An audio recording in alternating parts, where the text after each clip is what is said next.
Welcome to the Glowing Skin Summit. I'm your host, Dr. Trevor Cates, and I really hope you enjoy this interview. Today I'm interviewing Karen Sinclair Drake, functional beauty expert, and we're talking about skin health. Thank you for joining us today, Karen. Hello, Dr. Cates. It's a pleasure to be with you today, and of course all your listeners as well who are joining in. Great.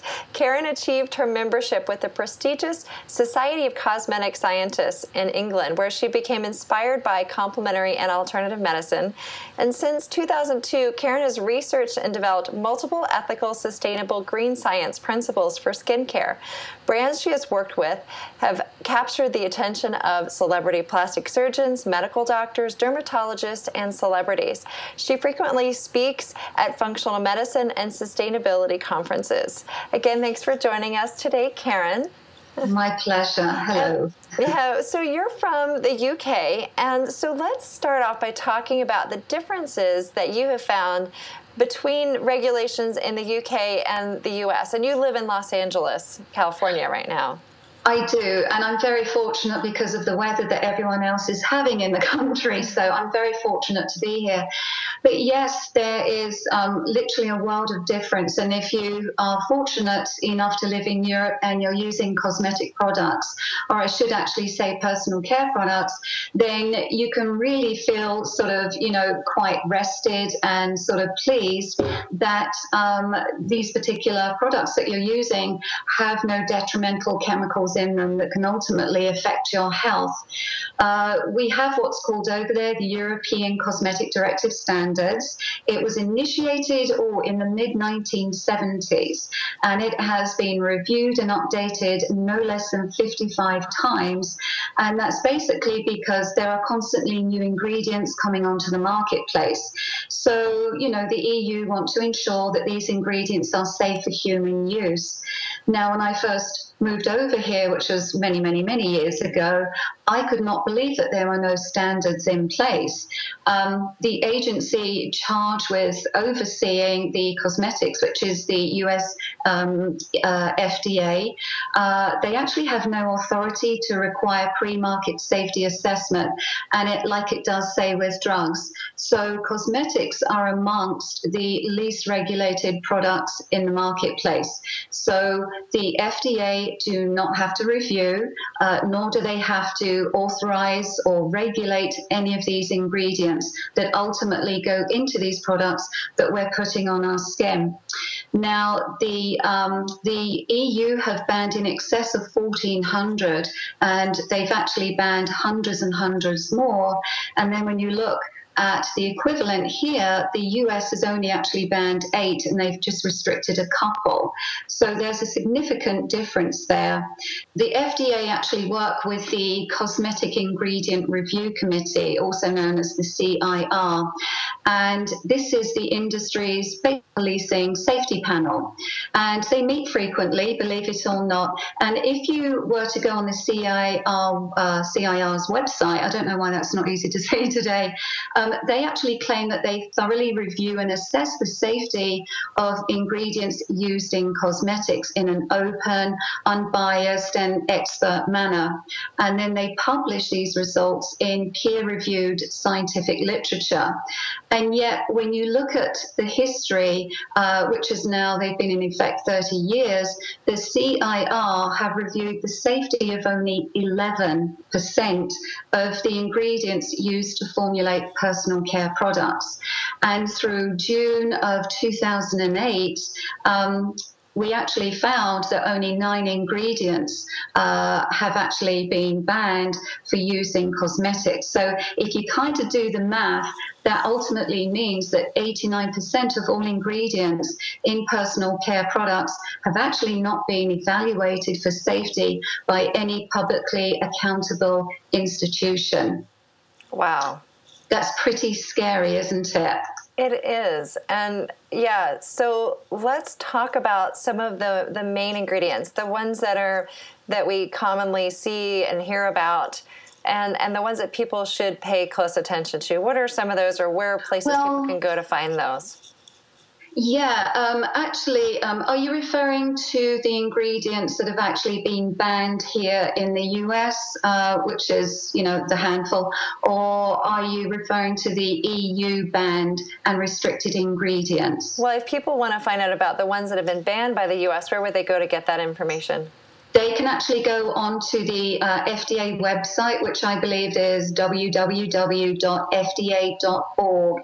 And then you can also get that information from the CIR website as well. The ingredients that are on there are ingredients like vinyl chloride. You have prohibited cattle material, obviously because they don't want anyone getting BSE.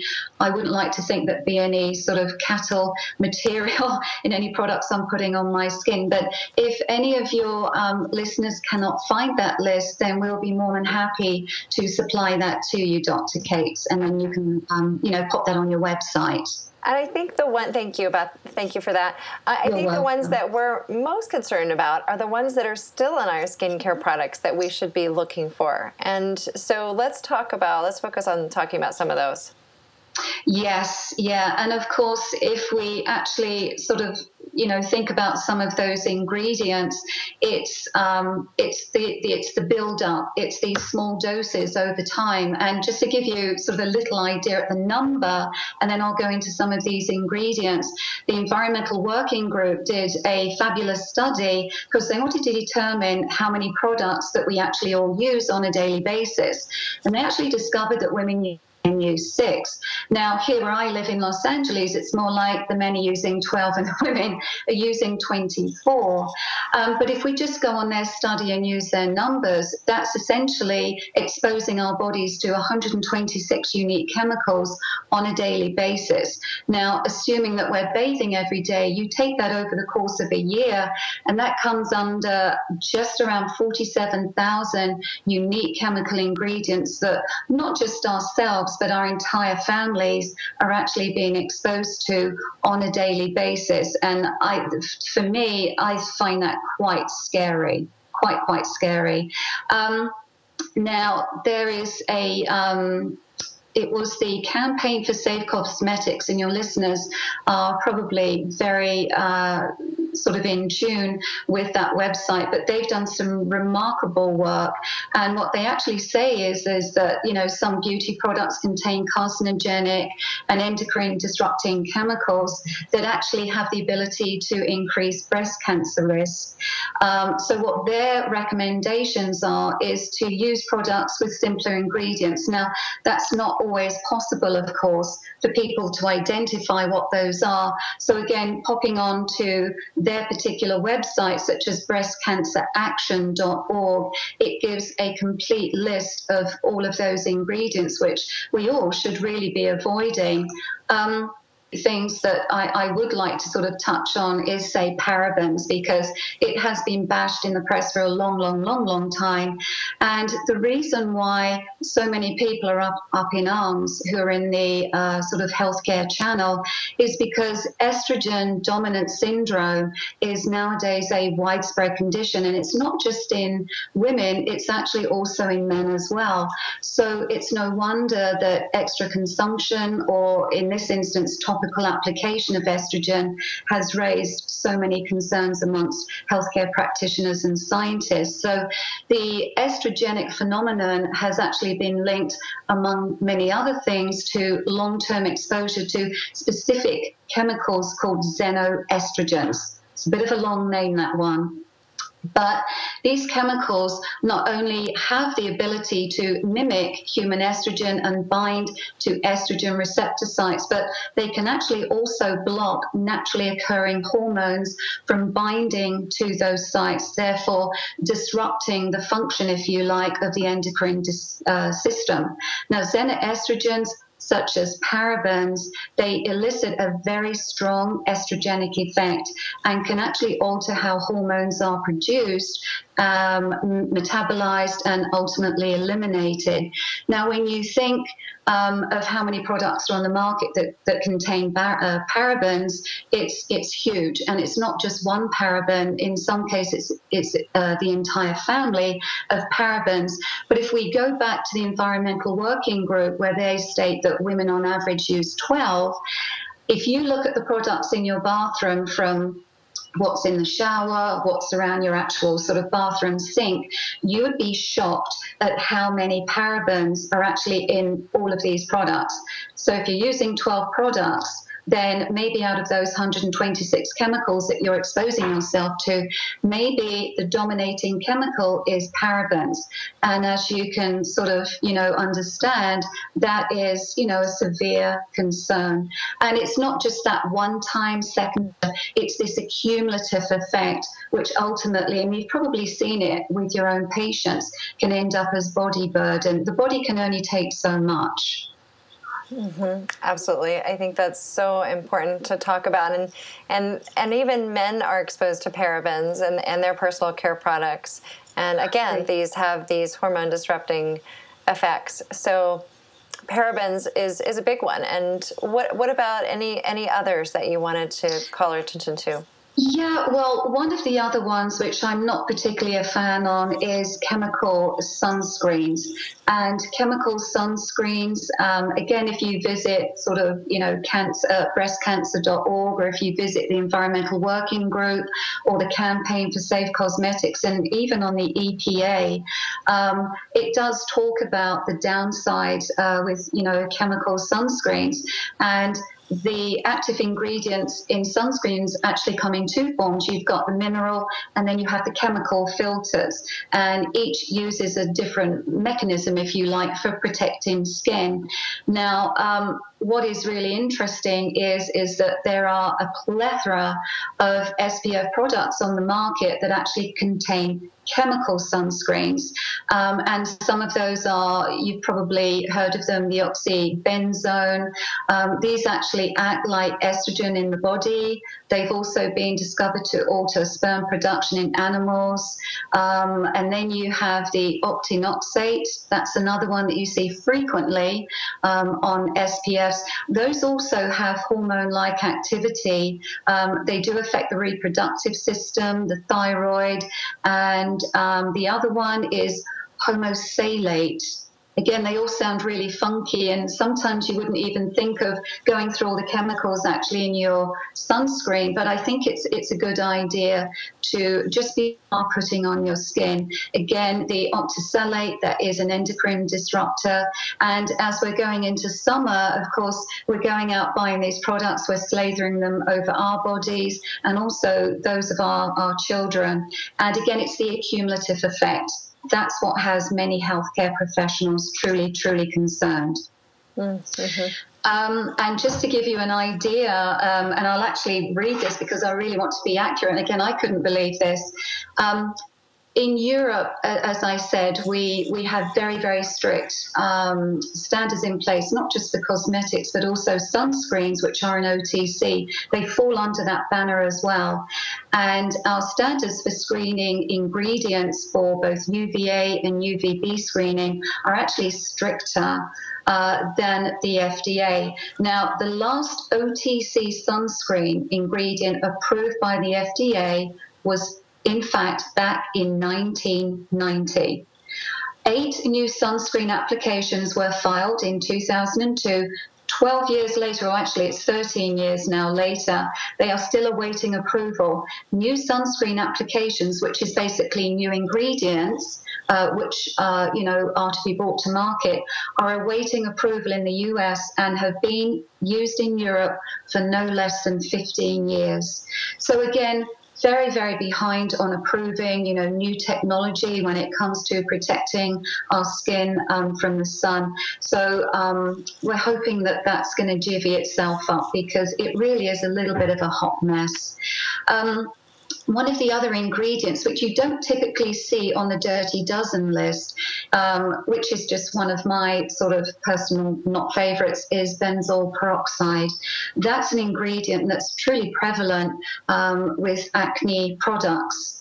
and it is an ingredient which is approved by the FDA for the treatment of acne, but there are a tremendous amount of doctors who do not like using that, and it's mainly because it actually suppresses the good bacteria on the skin. And I know that's a little subject that we might be touching on a little bit later, Dr. Cates, but benzoyl peroxide basically acts like, I call it Agent Orange, or you could say household bleach. When you put it on the surface of your skin, it wipes everything out. So it's wiping out the bad bacteria, which in this case is the P. acnes bacteria, but it's also wiping out the good bacteria, and we need the good bacteria on the surface of our skin. And again, we'll get into that a little bit more in depth later.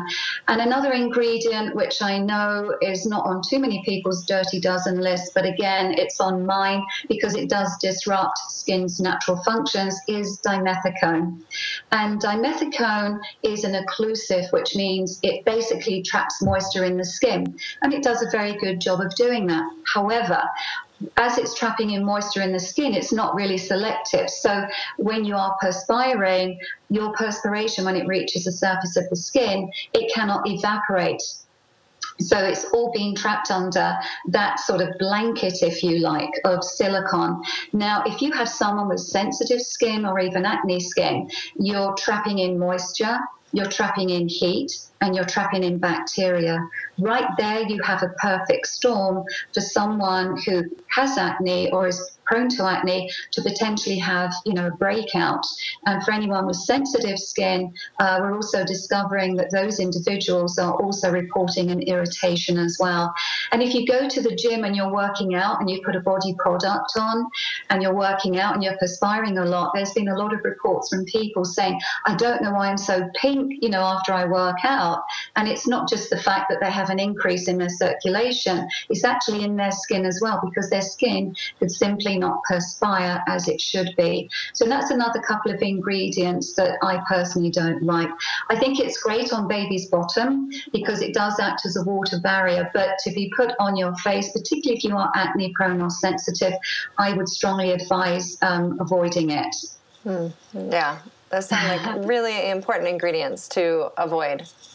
Yes, most definitely. Yes. But, if anyone wants to find out what those other ingredients, such as DEA, sodium lauryl sulfate, coal tar, etc., they can find those on davidsuzuki.org, or if you just Google Dirty Dozen ingredients in cosmetics, you'll see a tremendous amount of websites that come up. And they're very thorough because they tell you what the ingredient is used for in personal care, and then they will tell you what the downside of that is.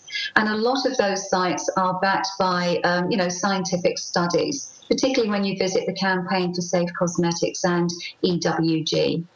Right. And so you feel like those lists are pretty comprehensive, and or the ones that are on there are things that people should avoid. Yes, most definitely. The list, coming from Europe, we have 1,400. That's really, really exhaustive. But I think that these sites have really done a great job in at least promoting the main ones, the main offending ones. Obviously, there's more that could be added to it. But if they would like that full-blown list from the EU, then I'm very happy to provide that if they don't want to go rummaging through the EU website or anything of that nature. As I said, it's really exhaustive. Yeah, I think most of us don't have time to go through a list of 1,400 ingredients and look at our personal care products to see if it has it. But exactly. I think, starting with the few that you talked about, and then also the Dirty Dozen of the cosmetics, I think that's a great place for people to start. What about the skin barrier, things that disrupt the skin barrier? You mentioned one already, or a couple already. Are there any others that you think are particularly important with that, protecting the skin barrier? Yeah, there actually is. It's surprising how many sort of not just sort of cosmetic ingredients, but also, drugs that we take that can really alter the landscape of the skin. And a couple of those same medications, as an example, and then I'll go on to the ingredients, are cholesterol-lowering drugs such as statins. Skin does actually contain cholesterol. That is one of the components alongside keratin and lipids in the skin. So if you're on cholesterol-lowering drugs, that will do a great job of removing the cholesterol from your blood, but it's also going to remove the cholesterol from the epidermis as well. So oftentimes what happens is a patient who has gone on to those medications will report that they have dryness, but then most cases, the doctors don't realize that that's because the cholesterol is also being removed from the surface of the skin. So they actually remove water from the skin, rendering it dry.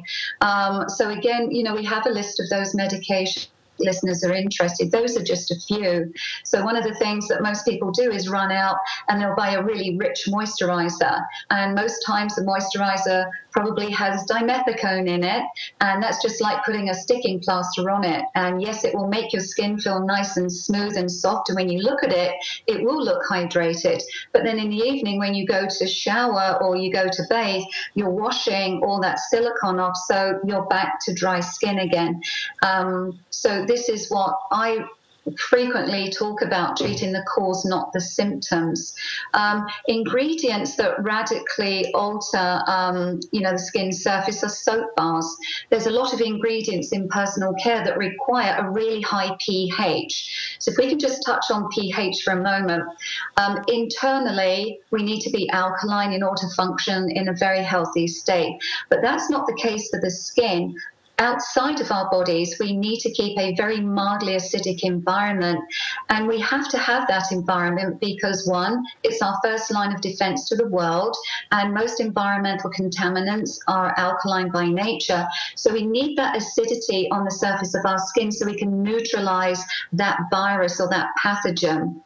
But in personal care products, there's a lot of ingredients which require a product to be alkaline. So mild acidity is between 4, a pH of 4 to 5, and anything over that goes, to being moderate. But then above that, you're talking about alkalinity.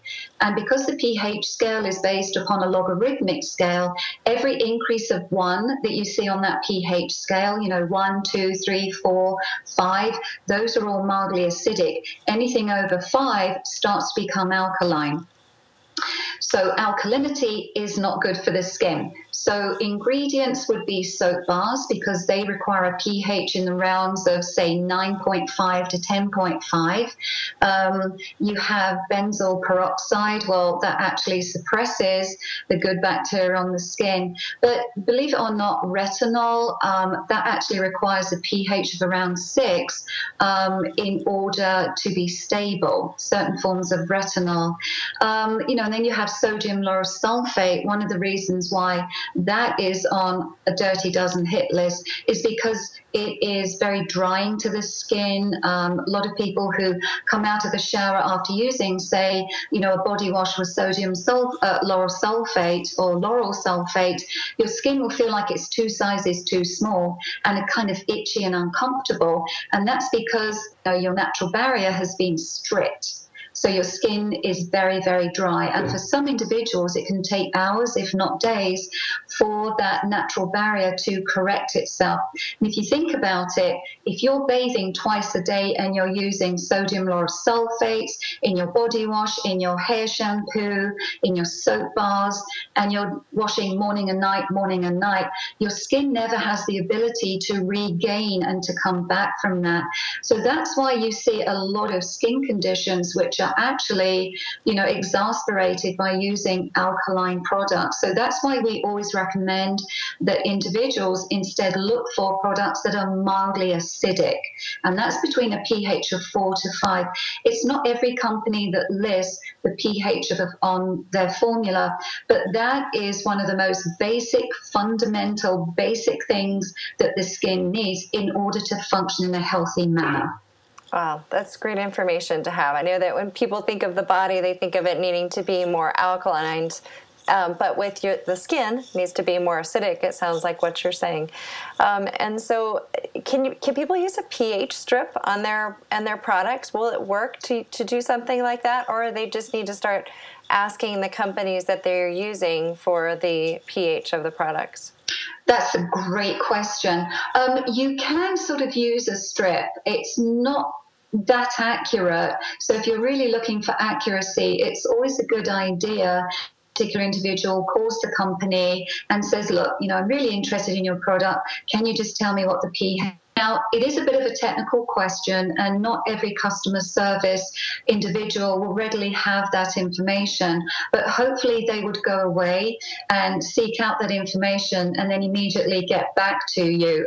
It doesn't always happen, because I have made calls in the past, not just on pH, but on other questions as well, and very, very few companies will actually get back to you, but I'm hoping that that won't be the case for your listeners. But yes, do check, and one of the reasons why I say this is because certainly the world that I come from, the formulas that we formulate, it's beyond beauty and more towards health, because we look at the skin as not just the body's largest organ, but it is our first line of defense to the world. And our skin speaks to our immune system, but our skin needs that perfect environment of mild acidity, because within that mild acidity, a plethora or a variety of good bacteria, and it's that good bacteria that speaks ultimately to our immune system.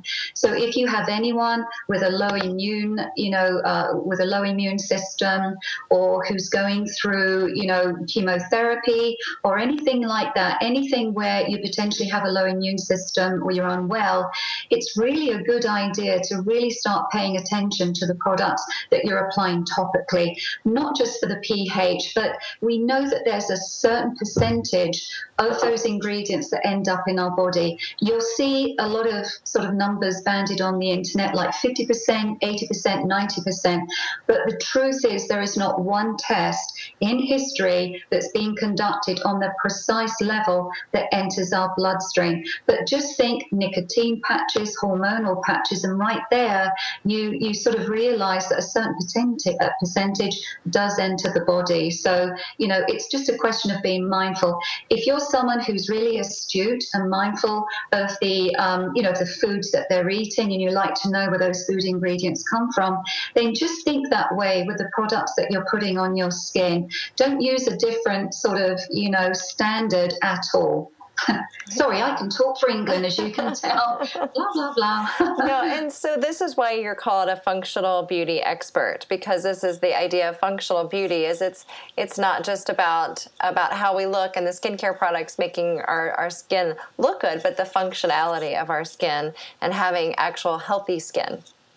Yes, that's absolutely true. And, we always talk, particularly with the formulas that we develop, that these are topical supplements. We're supplementing the skin topically.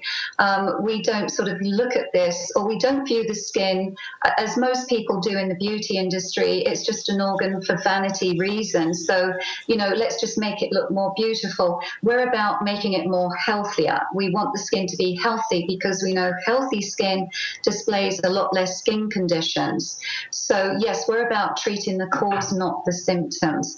And the skin is truly an important organ for human health. It's home to around 1 trillion microscopic bacteria and fungi. And I know it doesn't sound nice when you say that, because it's like, ooh, that sounds gross, but it is the truth. And together, they and their genetic material, their genomes in essence, they actually make up the skin's microbiome. And when skin's out of balance and you have more bad bacteria than good bacteria, that's when you see skin conditions sort of popping up, such as eczema, such as dermatitis and acne, and even signs of premature aging. There's some fabulous clinical studies out there, but the one in particular that I do want to share with you 8-year study, which was conducted by Dr. Greg Hillebrand. And what he did, he had 2 control study groups, one using alkaline products, which were pH 5, and then others using mildly acidic products, which are under pH 5. And at the end of the 5 years, what they discovered is that the group who were using mildly acidic products had far greater hydrated skin, and they showed, believe it or not, a 50% lower rate of wrinkling. So mild acidity has both a beauty benefit and a health benefit. And I'm actually 54, and, I would never think of having a procedure because, I'm just too nervous about that. But what I've certainly found on my skin is using products that are mildly acidic, it reduces wrinkle length, wrinkle depth. And again, there's a fabulous study that was published just recently in April 2014 that used acidity, and what they noticed on 330 participants is that wrinkle length and wrinkle depth significantly got sort of smaller and smaller the more acidic the products are. And the other interesting fact is each year that we age, our skin increases in alkalinity. So again, if we're focusing on gut health, which is really good bacteria dependent, then we also need to be including the skin in that as well, because the skin is also good bacteria dependent. Oh, yeah, I think what you're touching on is so important, and it's essential for us to talk about this because most people aren't. Dermatologists are not talking about this, and most skincare experts, estheticians, and people just aren't aware of these changes that happen. The changes in the pH as we age, or the products that we're using. So it's so important. Let's talk a little bit more about the beneficial skin flora, the skin microbiome. What more can you tell us about that, and are the products that we're using and how it affects that? Yeah, well, that's again an interesting question, because good skin microbiome is really dependent upon mild acidity. And we've got a great 2-minute animation, which I think may be going up on your website. And for anyone who doesn't like sitting there reading, lots of information, they can just sit there and actually just watch this 2-minute animation. But it actually shows that when skin's in a mildly acidic environment, it's kind of like taking oxygen away from our environment, if you like, and we know what would happen there. When the skin starts to creep over pH 5, that's opening the door essentially to all of this unwanted bacteria. So as an example, if you're an individual that has acne and you're using a product that has got the benzoyl peroxide in there, but is also over pH 5, then you're actually, it's kind of a catch-22, because the benzoyl peroxide is eliminating the bad bacteria and it's eliminating your good bacteria, but because it's over pH 5, you're still leaving the door open for unwanted bacteria to come in and basically start having a party on your skin. So the number one priority here is to just shut that door and just use mildly acidic products, because that's going to really help the good bacteria flourish on the surface of the skin. Now, we know that there's certain internal situations which ultimately influence our skin microbiome on the surface of our skin as well. So for anyone who does have, certain skin conditions, we always talk about looking at the diet as well, and maybe looking at extra supplementation, because sometimes you just need a little bit more than helping something from the outside. You need to come in and help internally as well. So for anyone who has really bad acne, good topical doses of, say, topical prebiotics with internal probiotics, looking at diet, working with your doctor, that has a much better outcome than just going around there and randomly buying these OTC products, which, probably don't have the best of other ingredients in it. It might have the benzoyl peroxide, but maybe you've got parabens, maybe you've got dimethicone in there. So what you're spending your hard-earned money on could potentially be exasperating the problem even more. So mild acidity is key in order to promote the really good microbiome on the surface of the skin, and really just sort of looking at your diet and being aware of what you're eating, and also, sometimes, because the foods we eat are so nutritional dense these days, particularly if you're not eating organic, it's a really good idea to take extra supplements as well, such as essential fatty acids. Essential fatty acids are called essential because our bodies can't produce them.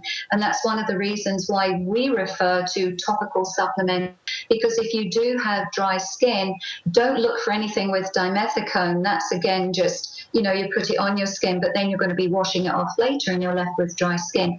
Use ingredients that are truly going to nourish the skin. Virgin organic oils are perfect for nourishing skin. There's a plethora of really great brands out there that have. Sorry, can you repeat that? What were those ingredients? Yes, I was actually saying that if, as an example, if anyone has eczema or dermatitis, what you want to be looking for are ingredients which are really high in essential fatty acids. Okay. Now, there's an all-star ingredient. It's not so well known here. It's called sea buckthorn seed oil. Now, I drink it internally, but we also actually use it in our formulas. The reason why I love that so much is because it has the full spectrum of essential fatty acids in there, including the elusive omega-7. So it's a wonderful ingredient to use topically if you have dry skin. Now, most times the skin is the last organ to receive any type of benefits, from your diet, because when you take food internally, it's going to all your other major organs. So by the time it reaches the skin, there's very little sustenance there. So that's another reason why we talk about topical supplementation. And once you achieve healthy skin, now you can, of course, talk about beautiful skin, but you've got to have healthy skin first before you can even talk about that. Yeah, absolutely. So what are some of the other ingredients that really do help our skin?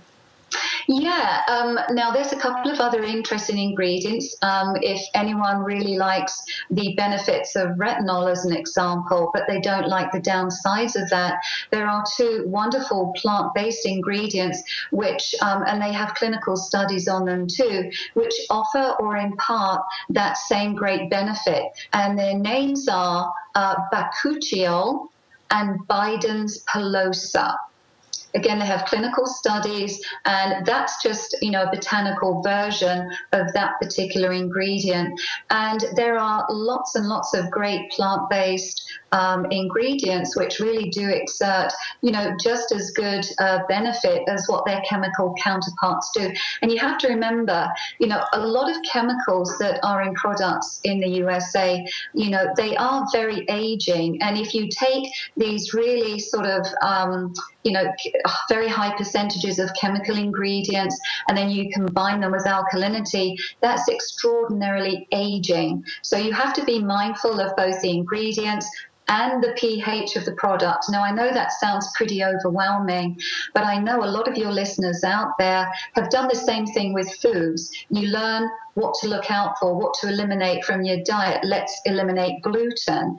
And for anyone out there who doesn't think applying something that's got wheat germ in it wouldn't affect them if they had, say, celiac or if they had a gluten sensitivity, there is a great clinical study that was carried out by Maryland University a couple of years back. And they used a very large control study group, and they actually found that, yes, if you do have a sensitivity to gluten, and you're applying, say something from wheat germ, then absolutely you can have a sensitivity towards that particular product. So there's all these things to be mindful of. But again, it goes back to, I know it takes a little bit of time and you've got to do a bit of research, but there's some great websites out there that have done all the legwork for you. It's a good idea just to, be mindful. Yeah. Karen, how common is it for there to be gluten or wheat germ or some sort of ingredient like that in skincare products? How common is that? Really, really common. You wouldn't believe how common it is.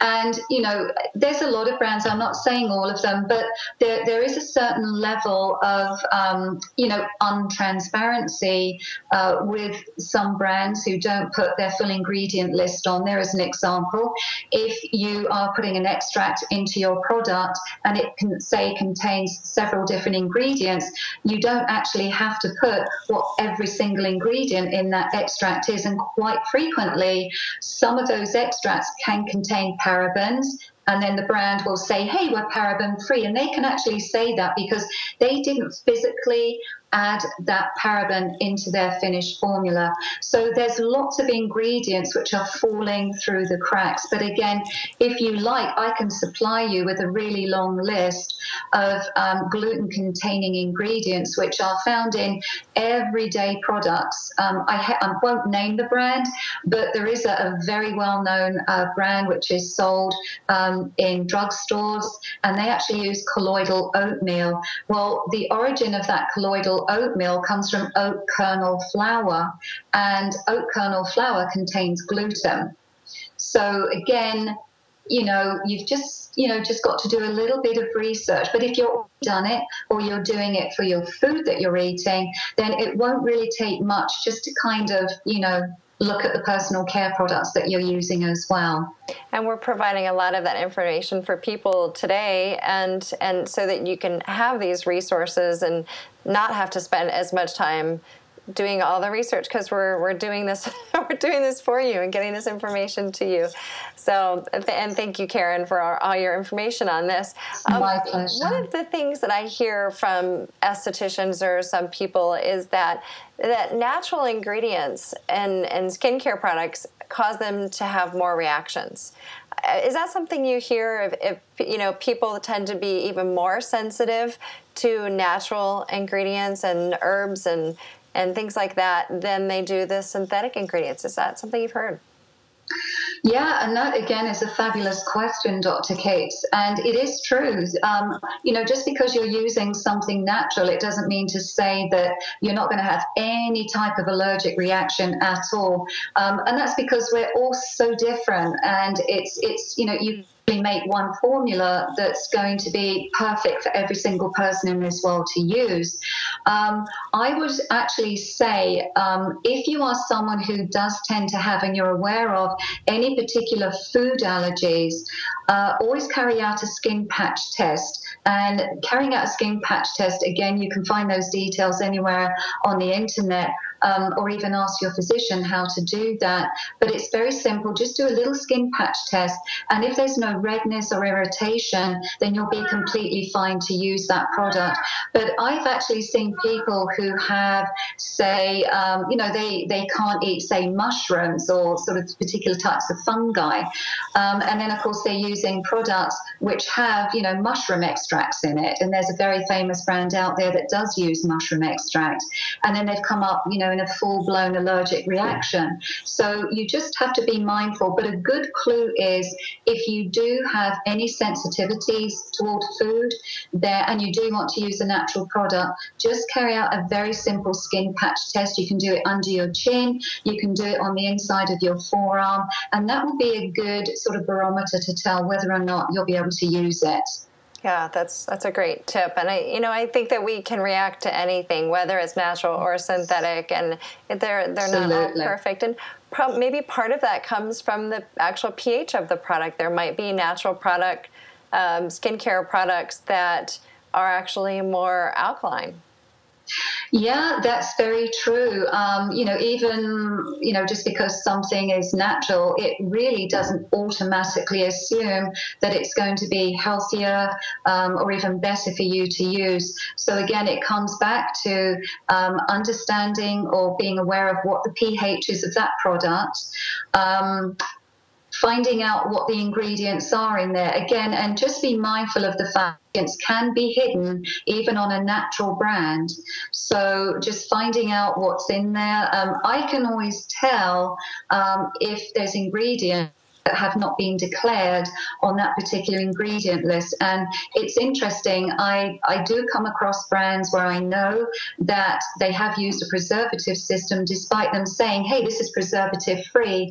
Anytime you see water excuse me, added into a product, you have to use a preservative system. So I see that time and time again. So it's just educating yourself with ingredients, asking questions. You can never ask enough questions, that's for sure. Excuse me. One other thing, and that is stem cells. That's another ingredient which I get asked about all the time. Now, there's a variety of stem cell technology available in the US right now. And I would actually say if you are looking at using stem cells because you want to maybe you're experiencing, some premature aging and you want to invest in a really good anti-aging product and you've read all about stem cells, always ask the origin of where those stem cells have come from. The reason why I'm saying that is because I want to bring awareness to this issue. If you see stem cells on an ingredient list that are in the form of human fibroblasts, that should just be a little indicator of the fact that they are human-derived, essentially, or at one point were human-derived. So just put a call into that company and say, right, I'm interested in your product. It sounds great. I just want to know the origin of these stem cells. There is a brand out there right now that is in a class action lawsuit who are using human fibroblasts, and it was quite shocking for a lot of their customers who discovered the origin of where those stem cells came from. So again, just ask the question, where do they come from? And if you don't like the answer, then maybe look at plant stem cells. There's a tremendous amount of innovation in that area. If you're someone that doesn't want to use something that's animal-derived or human-derived, then look towards the plant kingdom, because there are some great ingredient suppliers that have done some outstanding work in that area. And it's an alternative to look at. Excellent. Great points there on stem cells.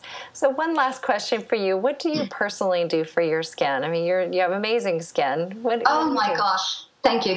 The quick answer to that, Dr. Cates, is I do very little.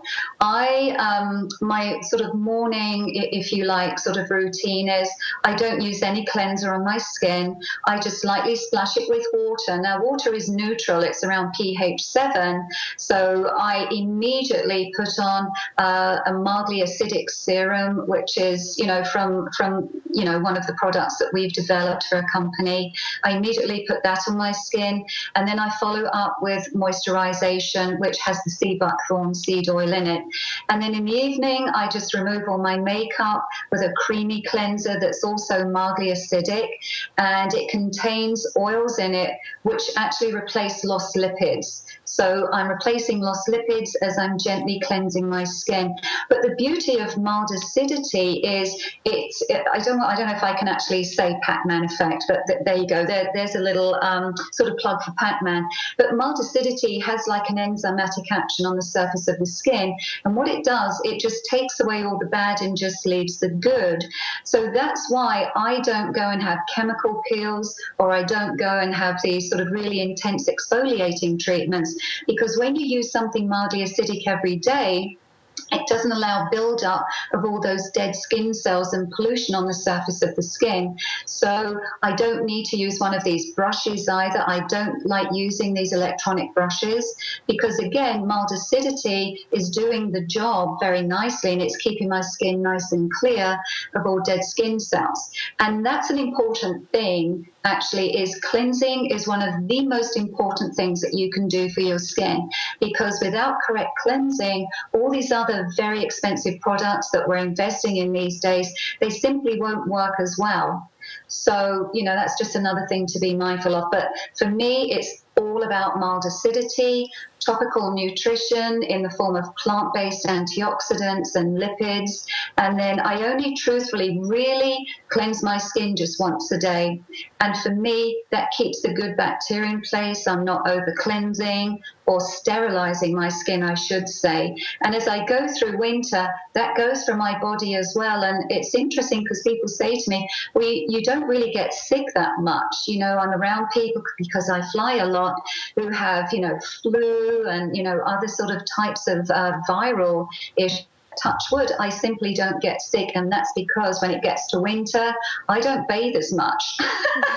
And I know everyone's saying, oh, that's because she's European. Yeah, we know you guys don't like soap and water over there. But it's the truth. I think people are sterilizing their skin, and that's one of the problems why we see so many people who are getting more colds more frequently. It's because, you know, you're not nurturing that good microbiome on the surface of your skin. And that's a funny topic to end up on, but it's true. It's true. Yes. Well, I think it's wrapping it all up, and the skin microbiome is so important. And so thank you so much for your interview today, Karen. Really appreciate all your information. And thank you, everyone, for joining us today on the Glowing Skin Summit. Karen has shared some really great ways to maintain healthy skin, and we've had a big focus today on external skin. A lot of the people that have been speaking have been talking about healthy skin from within, and we've done a great job focusing on external skin today and how you can balance the pH of your skin, the importance of that, the beneficial bacteria and the microbiome of the skin. A lot of great information about ingredients. So this is a really great video to have on hand to go back to. If you want to own this talk, or if you missed any of our other amazing presentations, you could just click on the banner by or below this video for information on how to access the entire Glowing Skin Summit. Thanks again, and have a great day. We'll see you next time.